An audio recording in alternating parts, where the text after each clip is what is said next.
আমি শহরের মেয়েদের মতো না, আমি গ্রামের মেয়ে। আমি সংসার বিষয়ে কিছুটা হলেও বুঝি, কারণ আমার বাবা নেই, মা আছে, ছোট একটা বোন আছে। সংসারের অবস্থা অনেকটাই খারাপ, এজন্য বিয়ের জন্য আমি আসছি। একটা ভালো মনের মানুষ পেলে আমি বিয়ে শাদী করে সংসার করব। সে দেখতে যেমনই হোক, বয়স যেমনই হোক, আমার কোনো সমস্যা নেই। আমি একটা ভালো মনের মানুষ পেলে বিয়ে শাদী করে সংসার ধর্ম করব।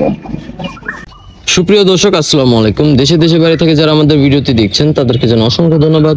ক্যামেরার সামনে দাঁড়িয়ে আছে আমাদের একটি বোন, শুনবো তারই জীবনের গল্প। আসসালামু আলাইকুম আপু, ওয়ালাইকুম আসসালাম। কেমন আছেন? আলহামদুলিল্লাহ, ভালো আছি। আপনারা? আলহামদুলিল্লাহ ভালো আছি আপু। আপু আপনার নাম? আমার নাম মোসাম্মদ সাথী খাতুন। সাথী খাতুন। সাথী খাতুন, দেশের বাড়ি কোথায়? সাতক্ষীরা। সাতক্ষীরা। পরিবারে কে কে আছে? আমার মা আছে, আমার ছোট বোন আছে, আমার বাবা মারা গেছে। বাবা মারা গেছে। তো বাবা তো নাই আপনার, মেন হলো পুরুষেরাই তো সংসার চালায়। তো আপনাদের সংসারটা চলছে কিভাবে? অনেক কষ্টের মাঝে সংসারটা চলছিল। এখন মায়ের বয়স হয়ে গেছে, ছোট একটা বোন আছে, অনেক কষ্টে দিন যাচ্ছে। এখন বিয়ে শাদী করে, আমি তো বড়, বিয়ে শাদী করে একটা সংসার ধর্ম করবো, তাহলে আমার মায়ের কষ্টটা একটু কম হবে। আপনি করবেন? আপনি বড় না? জি। আচ্ছা আপু, কিরকম লোককে বিয়ে করতে চাচ্ছেন? তার বয়স যেমনই হোক, সে দেখতে যেমনই হোক, সমস্যা নেই আমার তাতে। আমি একটা সুন্দর মনের মানুষ চাই, যে আমার সারা জীবনের দায়িত্বটা নেবে।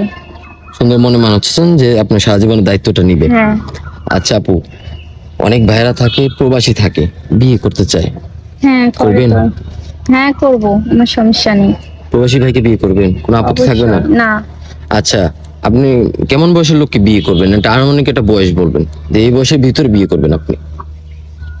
এমন মানে, সে আমার দায়িত্ব নিতে পারবে, সে আমার সাথে ভালোভাবে সময় কাটাতে পারবে, কিবা আমার মনের মতো ভাবে সে আমাকে আগলায় রাখতে পারবে, আমার দায়িত্ব নিতে পারবে, এরকম একটা মানুষ। বয়স তো বললেন না, বয়স কত হতে হবে? বয়স যেমনই হোক, সমস্যা নেই আমার। 50-60 হলেও সমস্যা নেই? জি না। 70-80? না। আচ্ছা, এরকম লোককে তো বিয়ে করে মেয়েরা মূলত টাকার জন্য, ধন সম্পদের জন্য। আপনি এই জন্য বিয়ে করবেন? না, আমি টাকা পয়সা অর্থ সম্পদের জন্য না, শুধু আমি একটা গরিব ঘরের মেয়ে তো। আমি চাই আমার সে দায়িত্ব নিক, সে আমার ভাত কাপড়েই যথেষ্ট। আমি হচ্ছে বেশি কিছু চাই না। বেশি কিছু চান না? না। আচ্ছা আপু, আপনার সাথে যোগাযোগ করবে কিভাবে? আপনাদের মাধ্যমে আমার সাথে যোগাযোগ করতে পারবেন। আমাদের মাধ্যমে। সুপ্রিয় দর্শক, ইতিমধ্যে দেখতে পাচ্ছেন স্ক্রিনে একটি নাম্বার। এই নাম্বারে ইমো হোয়াটসঅ্যাপ খোলা আছে। কেউ যদি সাথে আমার সাথে আমি শহরের মেয়েদের মতো না, আমি গ্রামের মেয়ে। আমি সংসার বিষয়ে কিছুটা হলেও বুঝি, কারণ আমার বাবা নেই, মা আছে, ছোট একটা বোন আছে। সংসারের অবস্থা অনেকটাই খারাপ, এজন্য বিয়ের জন্য আমি আসছি। একটা ভালো মনের মানুষ পেলে আমি বিয়ে শাদী করে সংসার করব। সে দেখতে যেমনই হোক, বয়স যেমনই হোক,